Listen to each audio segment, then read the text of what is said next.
যদি সত্যি time machine থাকতো তাহলে আমি আমার বয়সটা সেই ছোট্টবেলাতেই আটকে রাখতাম। এদের রান্নাটা কিন্তু আমার বেশ ভালোই লেগেছে। মেয়েদের কাছে ইমোশনের জায়গা, যা লাগবে সেটাও নিবে, যা লাগবে না তাও নিবে। অনেক বৃষ্টি শুরু হয়েছিল, তাই তাড়াহুড়া করে বাসার দিকে রওনা দিলাম। সিলিকনের এই কালারগুলো আমার অনেক ভালো লাগে।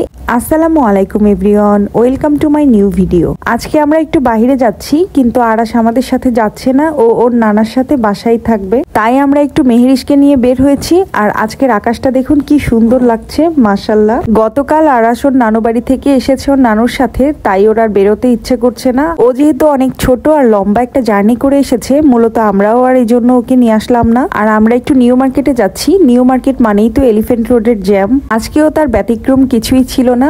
যাই হোক, অনেক জ্যাম ট্যাম পার করে আমরা ফাইনালি নিউ মার্কেটে চলে এসেছি। আর আজকে আমি খুব একটা ভিডিও করিনি, এত বেশি ভিড় ছিল। এই ভিড়ের ভিতরে হেঁটে হেঁটে আর ভিডিও করতে ইচ্ছে করছিল না। অনেকক্ষণ হাঁটার পরে আমরা একটা জায়গায় বসলাম। নিউ মার্কেটের এই জায়গাটা, এটা সবাই জানেন যারা নিউ মার্কেটে এসেছেন। ভিতরেই এই জায়গাটা আছে, পার্কের মতো, বাচ্চারা খেলাধুলা করে আর রেস্ট নেওয়ার জন্য। এখন লাঞ্চ টাইম হয়ে গিয়েছে, তাই এখানে আমি বসে মেহেরিশকে হালকা পাতলা একটু নাস্তা করিয়ে দিচ্ছিলাম। এই যে আর্টিফিশিয়াল কলা গাছ, খেজুর গাছ, গোলপাতা গাছ, এই গাছগুলো আমার খুবই ভালো লাগে। তবে এই যে ছাউনি বানানো ছিল একটা, ওইটা কিন্তু সত্যি সত্যি গোলপাতা দিয়ে বানানো ছিল। আর এরকম গোলপাতার জিনিস দেখলে গ্রাম্য গ্রাম্য একটা ফিল চলে আসে, কারণ গ্রামে অনেকের বাড়িতে ঘরের চাল এবং দেয়ালটা গোলপাতা দিয়ে বানায়। অবশ্য এখন আর তেমন কেউ বানায় না। আমি শুনেছি গোলপাতার ঘর নাকি অনেক ঠান্ডা হয়, গরমের দিনে এই ঘরে থাকতে নাকি অনেক আরাম লাগে। আর এখানে বাচ্চাগুলো মনের সুখে খেলা করছিল। ওদেরকে জিজ্ঞেস করলাম তোমাদের বাসা কোথায়, বললো আমাদের বাসা এই পাশেই, আর আমরা সবসময় এখানেই খেলা করি।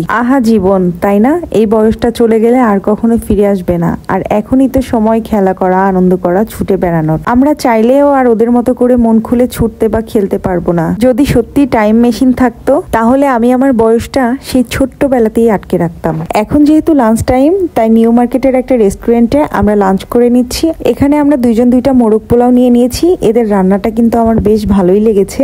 লাঞ্চ শেষ করে চলে এলাম টুকিটাকি কিছু কেনাকাটা করতে, যেহেতু আমাদের হাতে একেবারেই সময় নেই। আপনাদের ভাইয়ার একটা জরুরি কাজ পড়ে গিয়েছে। আর এই টাইপের দোকানগুলো তো মেয়েদের কাছে ইমোশনের জায়গা। মোটামুটি একবার ঢুকলেই হলো, যা লাগবে সেটাও নিবে, যা লাগবে না তাও নিবে। বাট আমি আজকে তেমন কিছুই নিব না, খুবই প্রয়োজনীয় অল্প কিছু জিনিস নিব। মোটামুটি কেনাকাটা শেষ করে সিএনজি নিয়ে বাসার উদ্দেশ্যে রওনা দিলাম। তেমন কিছুই কিনতে পারিনি। প্রথমত অনেক ব্যস্ততা, দ্বিতীয়ত অনেক বৃষ্টি শুরু হয়েছিল, তাই তাড়াহুড়া করে বাসার দিকে রওনা দিলাম, কারণ আমাদের সাথে কোনো ছাতা নাই। আর মেহেরিশের গায়ে যদি বৃষ্টি লাগে ওর জ্বর আসতে পারে। তো এখন বাসায় চলে এসেছি। চলুন আপনাদের সাথে শেয়ার করি টুকিটাকি কি কি শপিং করলাম নিউ মার্কেট থেকে। আমি এখানে একটা এগ বক্স নিয়েছি, যেহেতু আমার দুই বাড়ি থেকেই প্রচুর ডিম আনা হয়। আমি আমার আগের অনেক ভিডিওতেই দেখিয়েছি বাবার বাড়ি এবং শ্বশুর বাড়ি থেকে কিভাবে ডিম আনা হয়। তো আমার মনে হয়েছে এরকম একটা বক্স হলে ডিম আনতে আরো বেশি সুবিধা হবে। আর এটা 24 পিসের একটা এগ বক্স। আরাশের জন্য একটা ওয়াটার গান নিয়েছি,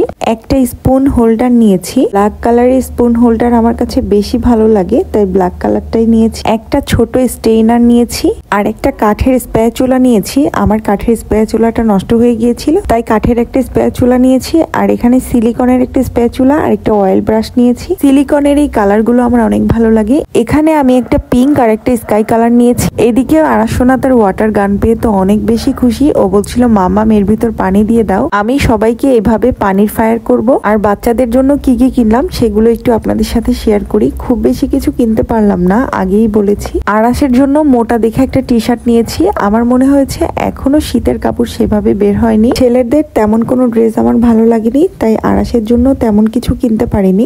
আরাশকে ভাবছি অন্য শপিং মল থেকে শপিং করে দিব, কারণ ওর জন্য তেমন কিছু ভালো লাগেনি। মেহেরিশের জন্য কয়েকটা ড্রেস ভালো লেগেছে। এখানে আমি মেহেরিশের জন্য মকমলের ভিতরে ফুল একটা রামপার নিয়েছি। আমার কেন জানি না রামপারটাই মনে হয় বাচ্চাদের বেস্ট ড্রেস, কারণ বড় হলে এটা আর ওরা পরতে পারবে না। তাই ছোটবেলায় আমি আমার বাচ্চাদের বিভিন্ন রকমের প্রচুর রামপার পরাই। মেহেরিশের জন্য আরেকটা মকমলের প্রিন্সেস ড্রেস নিয়েছি। মকমলের ড্রেসগুলো আমার বাচ্চাদের পরাতে ভীষণ কমফোর্ট ফিল হয়। এটা 4 পিসেস একটা ড্রেস। এখানে একটা লং মোজা, একটা হেয়ার ব্যান্ড, একটা প্যান্ট আর একটা ফ্রক আছে। আমার মনে হয়েছে ড্রেসটা ভীষণ কমফোর্ট, মেহেরিশ পরেও অনেক আরাম পাবে। আর এটার মাত্র একটাই কালার ছিল, এর অন্য কোনো কালার নেই। অনেক খুঁজেছি, সব দোকানে একটাই কালার। শেষমেশ উপায় না পেয়ে এটাই নিয়েছি। আর ভিডিওতে এই ড্রেসটা ড্রেসটা তেমন ফোটেনি, রিয়েলি ড্রেসটা দেখতে কিন্তু অসাধারণ। আর একটা সফট হেয়ার ব্যান্ড নিয়েছি।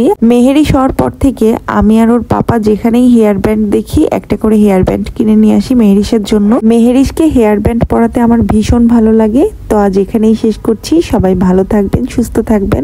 আল্লাহ হাফেজ।